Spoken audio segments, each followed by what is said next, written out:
के बारे में हम बात कर रहे थे। सो क्रोमोसोम्स दूर हो जाएंगे, उसके बाद टीलोफेज में जाके क्या होगा कि स्पिंडल एपरेटस जो है वो टूटना शुरू हो जाएगा। ठीक है, इट स्टार्ट टू डिसअपियर, फरोइंग होना शुरू हो जाएगी, कंस्ट्रिक्शन सी प्रोड्यूस हो जाएगी, साइटोप्लाज्मिक कंस्ट्रिक्शन जैसा आप देख रहे हैं। और जो क्रोमोसोम्स यहाँ पे थे, ठीक है, वो यहाँ पे अरेंज हो जाएंगे डबल डबल। सो क्रोमोसोम्स यहाँ पे अरेंज हो जाएंगे और न्यूक्लियर एनवलप अपीयर होना शुरू हो जाएगी। एस्टल और जो एस्टल रेज जो हैं, एस्टर जो फॉर्म हुआ है वो धीरे धीरे अब कम होना शुरू हो जाएगा, डिसअपियर होना शुरू हो जाएगा और न्यूक्लियोलस भी धीरे धीरे प्रेजेंट होना अपीयर होना शुरू हो जाएगा। ठीक है, अब हम टीलोफेज अगर सेकंड में देखें, ले टीलोफेज सेकंड, इसमें टोटली सेल मतलब स्पिंडल डिसअपियर हो चुका है एक तरह से, न्यूक्लियोलस अपीयर हो रहा है और न्यूक्लियर मेम्ब्रेन जो है वो भी अपीयर हो रही है, अच्छे से बन रही है। एस्टल रेज टोटली डिसअपियर हो रही हैं और फरोइंग और भी ज़्यादा गहरी हो चुकी है और एक तरह से 2 सेल्स की फॉर्मेशन होने लगी है। ठीक है, सो लेट टीलोफेज में यही होगा और जो सेल्स ऊपर डिवाइड हुए थे वो इस तरह से अरेंज हो जाएंगे।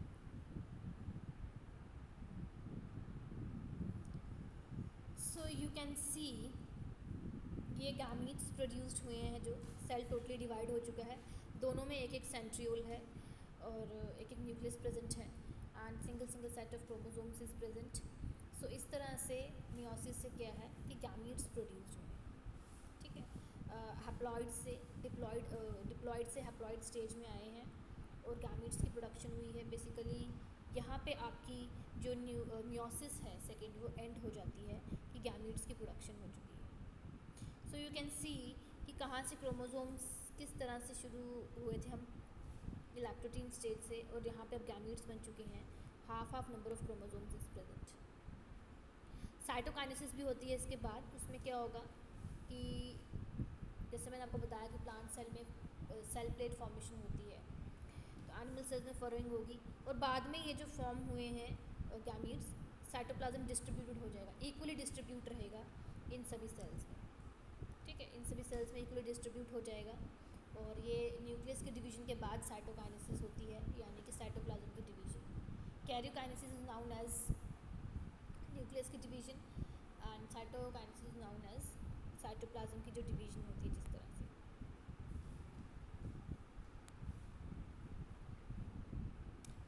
और एक बात और है कि जैसे साइटोप्लाज्म की जो डिवीज़न है, कई बार कुछ केसेस में क्या होते हैं कि इकट्ठे हो जाती है, जैसे जैसे न्यूक्लियस डिवाइड हुआ साथ साथ साइटोप्लाज्म भी डिवाइड हो गया, उसकी भी डिस्ट्रीब्यूशन होगी। ठीक है, सो इट वेरीज।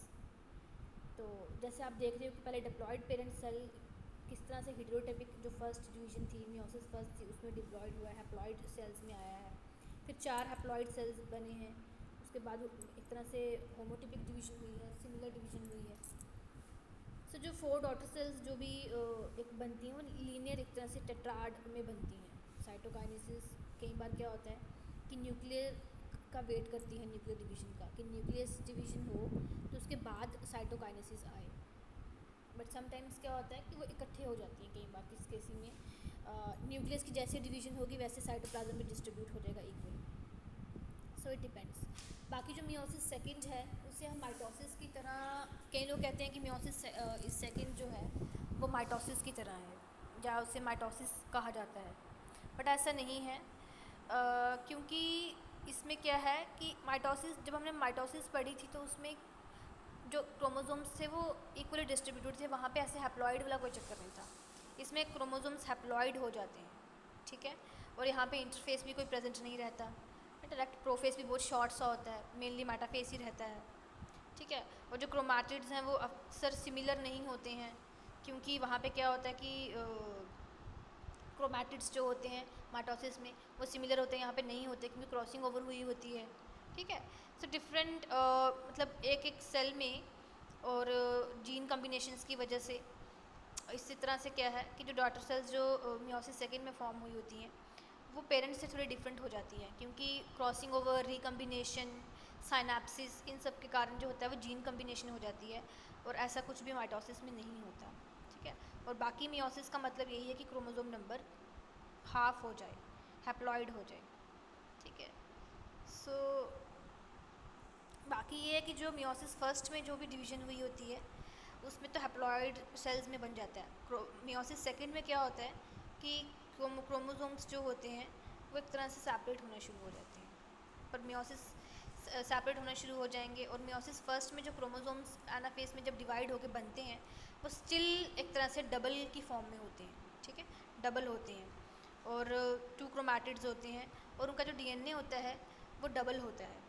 इसीलिए डीएनए को एक तरह से मतलब हैप्लॉइड करने के लिए, जो कि मियोसिस फर्स्ट में नहीं हो पाता, तो उसको करने के लिए मियोसिस सेकंड इसीलिए होती है, ठीक है। न्यूक्लियस जो सही तरह से हैप्लॉइड बनता है या डीएनए का कंटेंट जो हैप्लॉइड बनता है वो मियोसिस सेकंड में ही हो पाता है, जैसे कि आप अभी हमने ऊपर सेल्स में देखा। सो जो क्रोमोसोम्स होते हैं वो सेपरेट होना, क्रोमैटिड से सेपरेट होना शुरू हो जाते हैं, और जो डीएनए का कंटेंट है वो भी रिड्यूस होना शुरू हो जाता है। सो ये इसलिए होता है मियोसिस सेकंड में, इसलिए मियोसिस सेकंड की भी अपनी सिग्निफिकेंस है।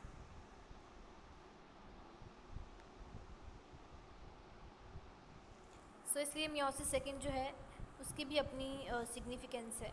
जैसे कि अगर आप यहाँ पे देखो, स्टिल फॉर्म तो हाफ ऑफ द सेल्स हुए हैं, बट स्टिल वो डबल है आपस में, पहले नंबर से वो रिड्यूस हुए हैं पर वो डबल हैं। और यही है कि इनको डबल के इस फॉर्म में लाने के लिए क्या होता है कि आगे जाके मियोसिस सेकंड जो होती है वो क्रोमोसोम्स को रिड्यूस कर देती है। सो मियोसिस सेकंड इसलिए नेसेसरी है, उसका अपना इस तरह से रोल है।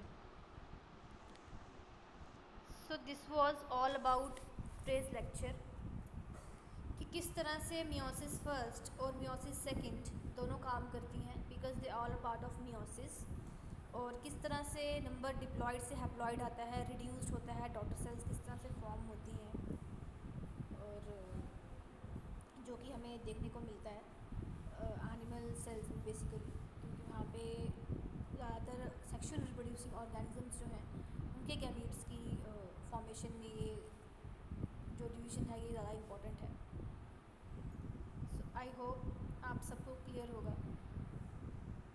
आज के लिए इतना ही रखते हैं। So next we continue.